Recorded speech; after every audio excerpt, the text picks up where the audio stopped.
নমস্কার বন্ধুরা।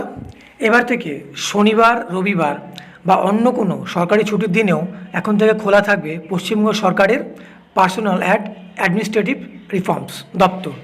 ছুটির দিনগুলোতে প্রশাসনের শীর্ষ কর্তারা যাতে নির্বিঘ্নে কাজ চালাতে পারে তার জন্যই এই সিদ্ধান্ত নেওয়া হয়েছে।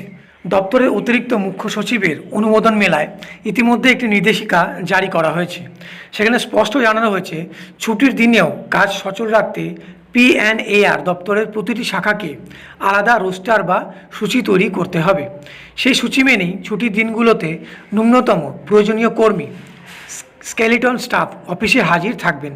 প্রশাসনের শীর্ষ স্তরের কাজে যাতে কোনো রকম খামতি বা দেরি না হয় তা নিশ্চিত করতেই এই পদক্ষেপ।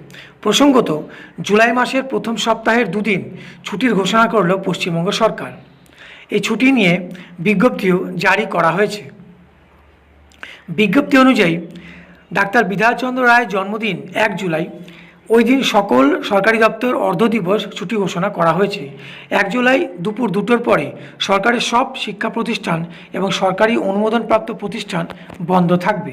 বিধানচন্দ্র রায়ের জন্মদিন চিকিৎসক দিবস হিসেবে পালন করা হয় গোটা রাজ্যে। সরকারি ও বেসরকারি হাসপাতালের চিকিৎসকরাও ওই দিন পালন করেন। তবে কলকাতা রেজিস্ট্রার অফ অ্যাসুরেন্সেস এবং কালেক্টর অফ স্ট্যাম্প রেভিনিউ অফিসকে এই নির্দেশের আওতার বাইরে রাখা হয়েছে। 6 জুলাই শ্যামাপ্রসাদ মুখার্জির 125তম জন্মদিন, ওই দিন পূর্ণ দিবস ছুটির ঘোষণা করেছে রাজ্য সরকার। বিজ্ঞপ্তিতে জানানো হয়েছে রাজ্যপাল RN রবি এই ছুটির অনুমোদন দিয়েছেন। ইতিমধ্যে রাজ্যের সমস্ত সরকার পোষিত উচ্চশিক্ষা প্রতিষ্ঠানকে শ্যামাপ্রসাদ মুখার্জি স্মৃতিপক্ষ পালনের নির্দেশ দিয়েছে উচ্চশিক্ষা দপ্তর। বাজেটেও শ্যামাপ্রসাদ মুখার্জিকে নিয়ে একাধিক পদক্ষেপের কথা ঘোষণা করেছে রাজ্য। তার 125 ফুটের মূর্তি তৈরি করার কথা ঘোষণা করা হয়েছে। 6 জুলাই ভূমি পুজো হওয়ার সম্ভাবনা রয়েছে। হুগলির জিরাটে শ্যামাপ্রসাদের পৈতৃক বাড়ি সংস্কার, তার নামে গ্রন্থাগার এবং পার্ক তৈরি হবে। ইতিমধ্যে 200 কোটি টাকার বরাদ্দ করা হয়েছে।